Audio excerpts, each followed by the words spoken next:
Topic means अध्याय घन, जिसे हम इंग्लिश में क्यूब, और घनमूल, जिसे हम इंग्लिश में क्यूब रूट कहते हैं, के बारे में जानेंगे, समझेंगे और प्रश्नों को हल करेंगे। तो देखिएगा लिखा है एक संख्या एक है, इसका घात 3 लिखी हुई है, इस एक का घन निकालना है।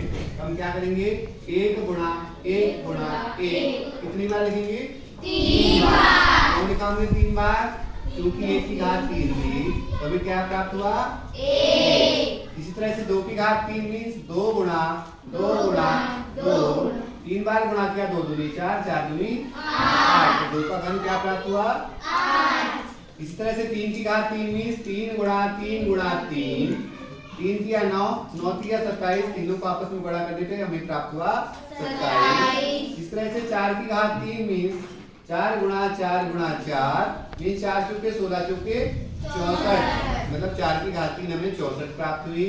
5 की घात 3 मीन्स 5 गुणा 5 गुणा 5 मीन्स 5 25, 25 पंचे 125, यानी 5 की घात 3 यानी 5 का घन हमें 125 प्राप्त हुआ। 6 की घात 3 मीन्स 6 गुणा 6 गुणा 6, 6 चिंग 36, 36 चिंग 216, मतलब 6 की घात 3 216 प्राप्त हुई।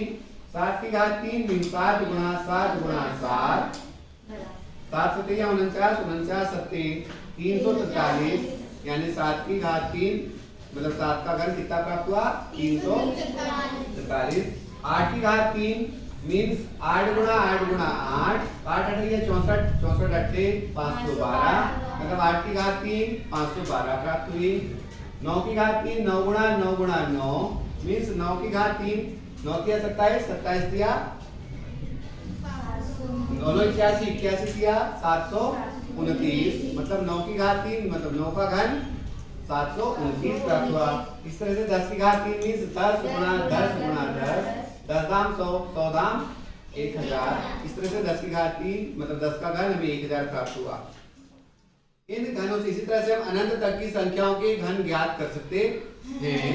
ये ट्रिक थी, इसके मतलब एक विधि है, इसके इसी की सहायता से हम आगे की सारी संख्याओं के घन ज्ञात कर सकते हैं। साथ ही हमें इन 1 से 10 तक की संख्याओं के घन ज्ञात करने से एक उसका सारांश भी प्राप्त होता है कि विषम संख्याओं का घन, जैसे एक विषम संख्या है उसका घन 1 प्राप्त हुआ, 3 विषम संख्या है उसका घन 27 प्राप्त हुआ, 5 एक विषम संख्या है जिसका घन 125 प्राप्त हुआ। इसी तरह से 7 का घन 343 प्राप्त हुआ, 8 का घन 9 का घन 729 प्राप्त हुआ। मीन्स विषम विषम संख्याओं का घन के इकाई का अंक हमें विषम अंक प्राप्त हो रहा है, अर्थात विषम संख्याओं का घन भी विषम संख्या ही प्राप्त होता है। इसी तरह से सम संख्याओं का घन जैसे 2 4 6 8 10, 2 का घन देख रहे होंगे 8 है, 4 का घन 16 64 और 6 का घन 216, 8 का घन 512, 10 का घन 1000। मीन्स सम संख्याओं का घन हमेशा सदैव सम संख्या ही प्राप्त होता है। ठीक इसी तरह से हम घनमूलों को भी ज्ञात कर सकते हैं। जैसे अंडर रूट 1 का घनमूल यानी 1 का घनमूल निकालना है तो 1 के पहले गुणनखंड तोड़े, 1 गुणा 1 गुणा 1 जो बाजू से अपने निकाल कर रखा है, 1 का घन यानी 1 के 3 गुणनखंड प्राप्त हुए, 1 के तो अनंत गुणनखंड वही प्राप्त होते 1 गुणा 1 गुणा 1, हमें अभी 3 की जरूरत है, 3 बार गुणा लिखा, मतलब 1 की घात 3 घात 3 से कहीं कटेगी तो 1 का घनमूल क्या प्राप्त हुआ 1। इस तरह से 8 का घनमूल निकालना है तो 8 का घनमूल निकालने के देख रहे हो कि 8 के गुणनखंड तोड़े हैं हमने, 8 के गुणनखंड हमारे पास प्राप्त हुए 2 गुणा 2 गुणा 2, जिनको हमने यहाँ लिखा, मतलब 2 कितनी बार है 3 बार, 2 की घात 3 घात 3 से घात 3 कट गई बराबर 2।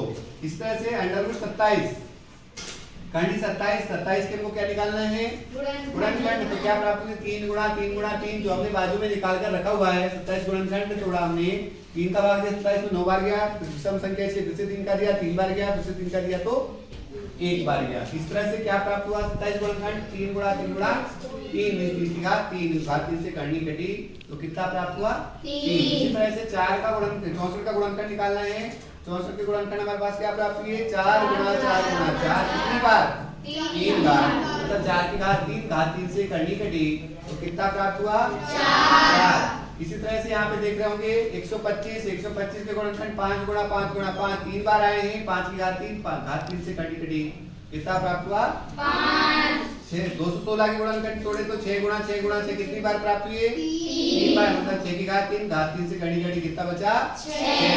7 में देख रहे हो 343 में 7 गुणा 7 कितनी बार प्राप्त हुए 7 की घात 3 से कटी कटी तो क्या प्राप्त हुआ 7। 512 के गुणनखंड 8 गुणा 8 कितनी बार प्राप्त हुए तो 8 की घात 3 से कटी कटी कितने बचे 8। इसी तरह से हमने देखा 729 के गुणनखंड 9 गुणा 9 3 बार, तो घात 3 से कटी कटी तो बचा 9, तो 729 का घनमूल क्या प्राप्त हुआ 9। इसी तरह से 1000 का निकाल रहे हैं तो 1000 में 10 गुणा 10 3 बार, 10 की घात 3 मतलब 3 घात से कटी कटी तो प्राप्त हुआ 10, मतलब 1000 का घनमूल क्या प्राप्त हुआ 10। इसी तरह से इससे भी पता चलता है आगे की संख्याओं का भी हम ऐसे ही गुणनखंड तोड़ के और उनके जोड़े बनाकर हम क्या कर सकते हैं आसानी के साथ घनमूल ज्ञात कर सकते हैं।